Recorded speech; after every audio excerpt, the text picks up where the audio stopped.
नमस्कार आप सभी को। आज की इस वीडियो में मैं सूरज भगवान की कहानी लेकर आई हूँ। सूरज भगवान का उद्यापन व पूजा होली के बाद व गणगौर से पहले जो भी रविवार आए उस दिन करें। सूरज भगवान की कहानी। दो माँ बेटी थी। माँ गाय चराने के लिए जाती थी। चैत का महीना आया, सूरज रोट का रविवार आया। माँ ने बेटी से कहा, बेटी आज 2 रोट बना लेना, एक तेरे लिए और एक मेरे लिए, और मैं गाय चरा कर लेकर आती हूँ, फिर तू और मैं दोनों मिलकर पूजा करेंगे। बेटी ने अपनी माँ की बात सुनकर 2 रोट बना लिए। इतने में सूरज भगवान जोगी का भेष धरकर आए और बोले, भिक्षा दो। तो बेटी ने कहा, मेरा रोट तो अभी सीखा नहीं। तो जोगी ने कहा, मैं जाता हूँ। बेटी ने सोचा, कभी भी द्वार पर आए को खाली नहीं जाने देते। उसने अपनी माँ के रोट में से थोड़ा रोट तोड़कर जोगी को दे दिया। जब उसकी माँ गाय चराकर घर आई तो बेटी से बोली, मेरा रोट कहाँ है? खंडित रोट को देखकर उसकी माँ पागल हो गई।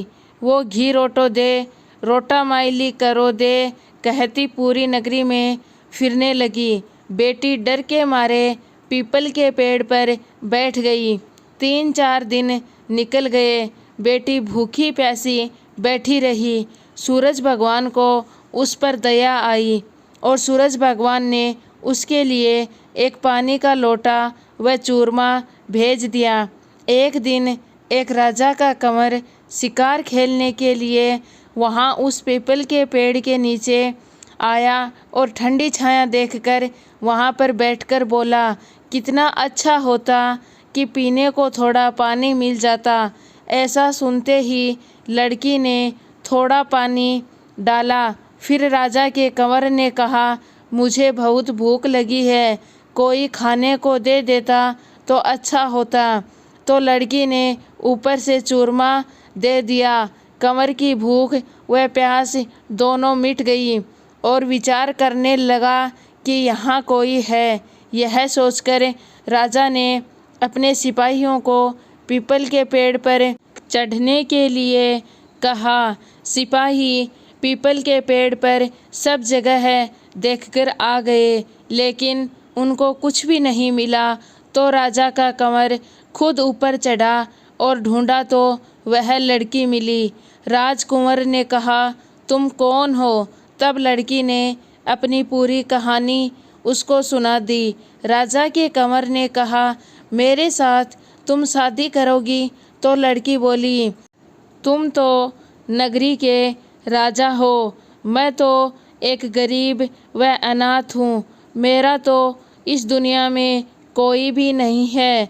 वह कुंवर माना नहीं और गाजे बाजे के साथ उसने उस पीपल के पेड़ के नीचे ही उस लड़की से विवाह कर लिया और अपने घर चला गया। बहुत दिन बीत जाने के बाद एक दिन उसकी माँ घूमती घूमती महल के बाहर आ पहुँच गई और आवाज़ देने लगी, घी रोटो दे, घी रोटो माइली कोर दे। बेटी छत पर खड़ी होकर देख रही थी। रानी ने सिपाहियों को भेजकर माँ को बुलाया और एक कमरे में बैठाया, कमरा बंद कर दिया। एक दिन राजा ने सभी कमरों की चाबियाँ मांगी।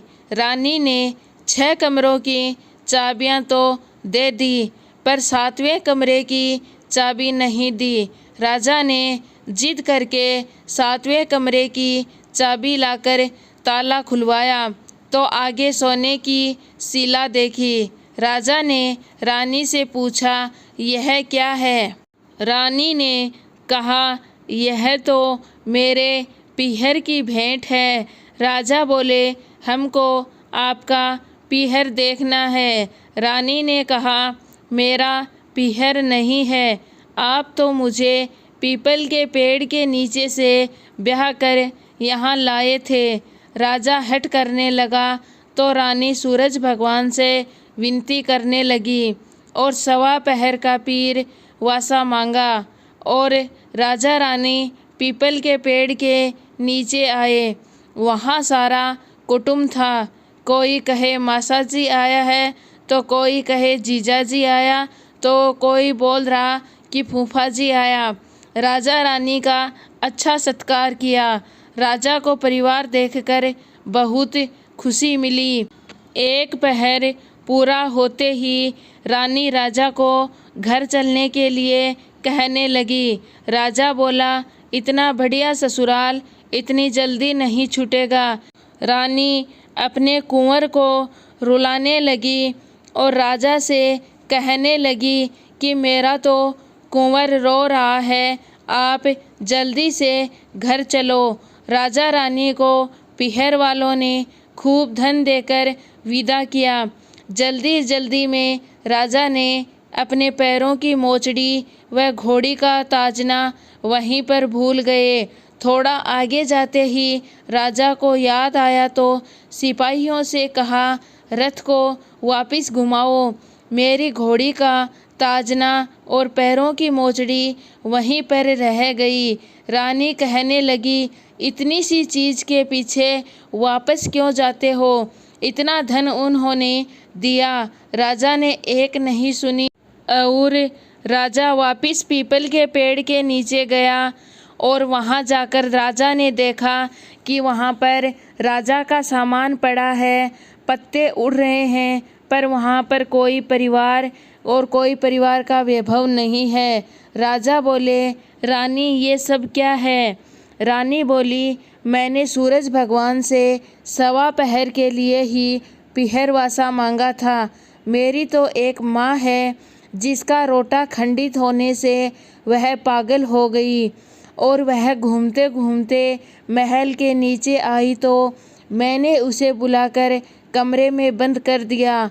उसकी सोने की शिला हो गई। इतना सुनते ही राजा ने पूरे नगर में ढिंढोरा पिटवाया कि चैत के महीने में होली के बाद व गणगौर से पहले जो भी रविवार आए उस दिन सूरज भगवान की पूजा करें। हे सूरज भगवान, जैसा पीहर वासा रानी को दिया वैसा इस कहानी को कहने वाले, सुनने वाले, हुंकार भरने वाले सभी को देना। खोटी की खरी करना, अधूरी की पूरी करना। और आपको यह कहानी पसंद आई है तो वीडियो को लाइक, शेयर और प्लीज़ चैनल को सब्सक्राइब ज़रूर कीजिए।